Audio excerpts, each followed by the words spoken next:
Hey everybody, Vanessa001 here. Now I've got the patch and Battlefield Premium to talk to you about today. I'm going to start with Battlefield Premium. Now a lot of you might have heard about it, some of you might not. Now Battlefield Premium will include a lot of the DLC that's coming out, or all of the DLC that's coming out. Yeah, back to Karkan if you don't already have it. Close Quarters, Armored Kill, Aftermath, and Endgame. Now Close Quarters is coming out June 4th. I think June 4th for everybody. I don't know, maybe PlayStation gets it. Yeah, PlayStation will get it that week early, so I guess we have to wait an extra week for the rest of the platforms. Armored Kill comes out in fall 2012. I'm guessing maybe October, around that time. Aftermath is late 2012, probably just before Christmas. Endgame's going to be 2013. Now, I'd never heard of Aftermath before, so I'm not too sure about that. Not too sure about Endgame as well. I'm sure a lot of the details for those two DLCs will be announced very soon, probably during the EA press conference at E3. Now, some of the details for Battlefield Premium have been released online, apparently accidentally. It'll be 2 weeks early access for all future Battlefield 3 expansions, starting with Close Quarters.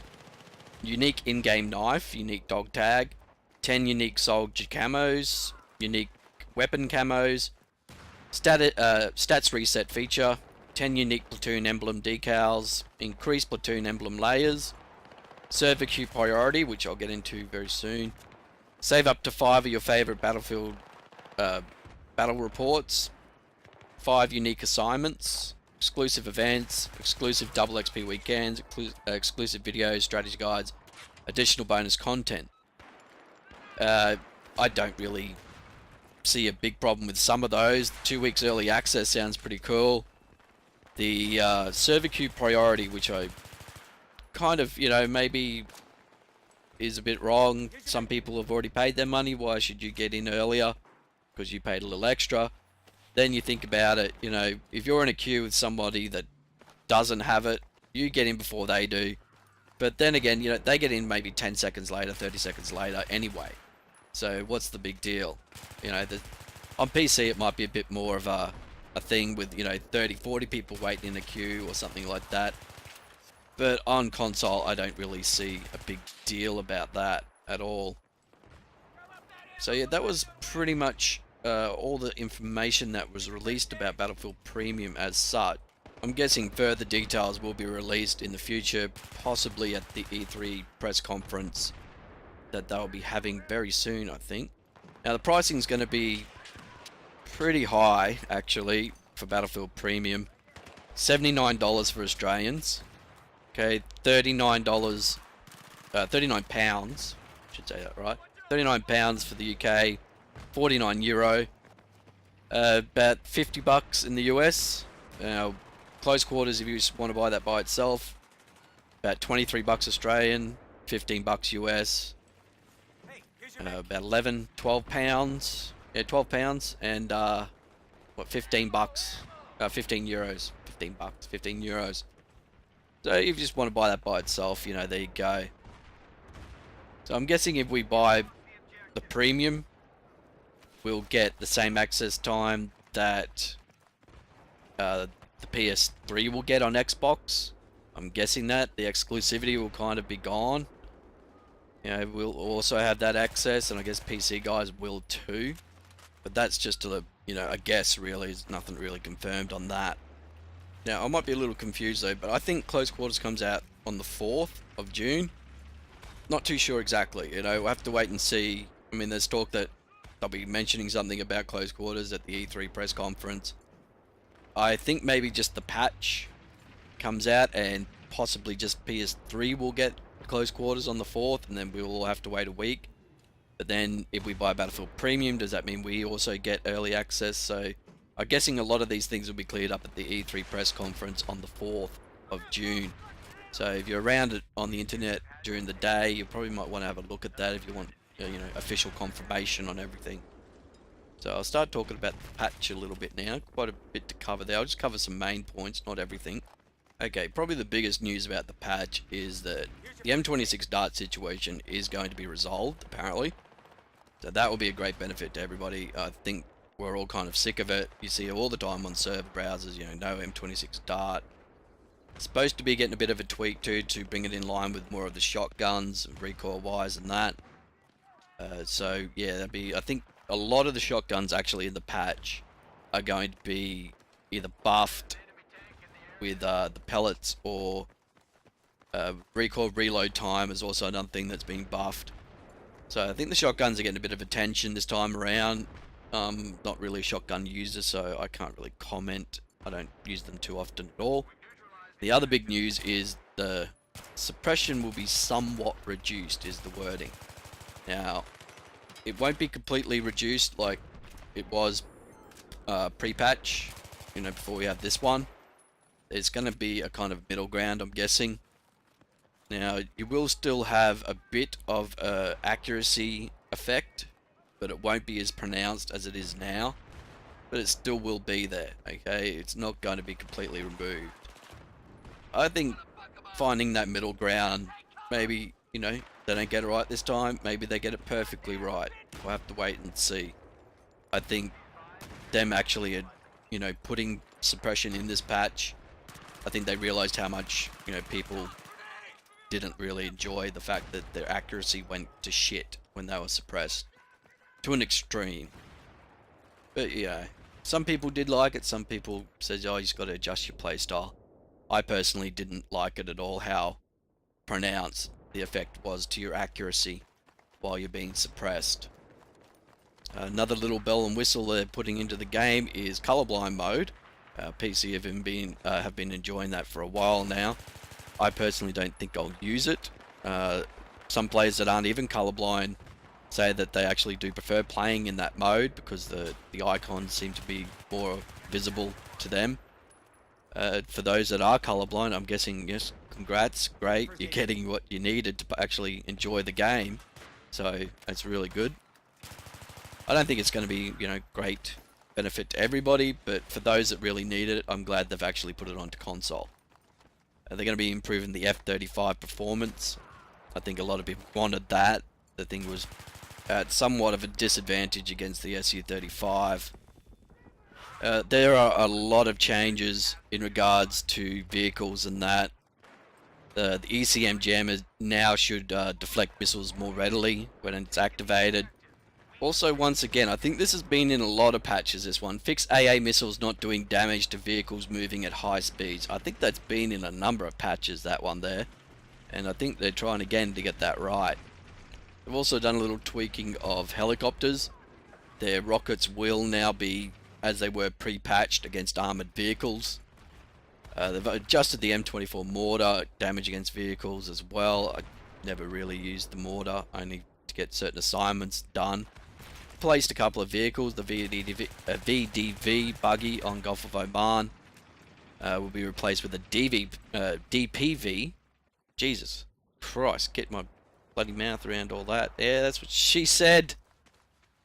There's so many, there are a lot of soldier tweaks and that. Apparently a lot of the footsteps being heard from behind weren't being heard, so they've fixed that up now. A lot of the audio glitches that people were getting where the audio completely drop out, well, you just have ambient sound. That's also been fixed up. 40mm smoke launchers. This is a really good one in my mind. I think they needed to do this a long time ago. The smoke is going to stay around a lot longer. I think it always dissipated too quickly, and I think it needed to be there more. It looks like they're putting that in now, so that's a good thing. A lot of weapon changes too. You really thought in the last patch that things have been patched, but then you look at this and you realize there's a lot of things that they've put back or tweaked a little more.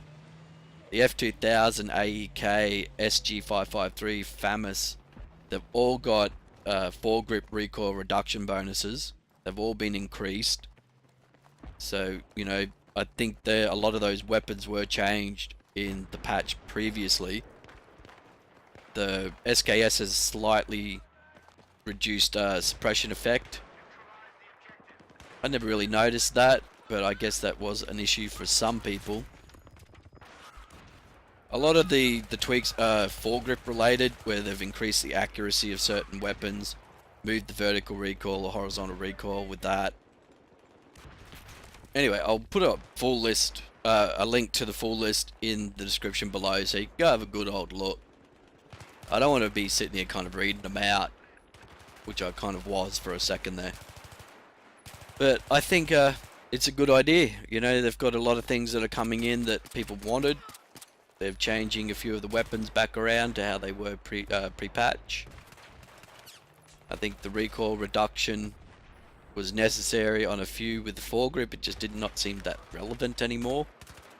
The suppressor is pretty much irrelevant at the moment. I mean, you get a lot less damage from using a suppressor than you would previously. A lot less accuracy bonus too with the suppressor. So I think it's all around. It's a good thing, good patch, and having the suppression and M26 glitch fixed up is something a lot of people wanted. I'm glad they've actually included it in this patch.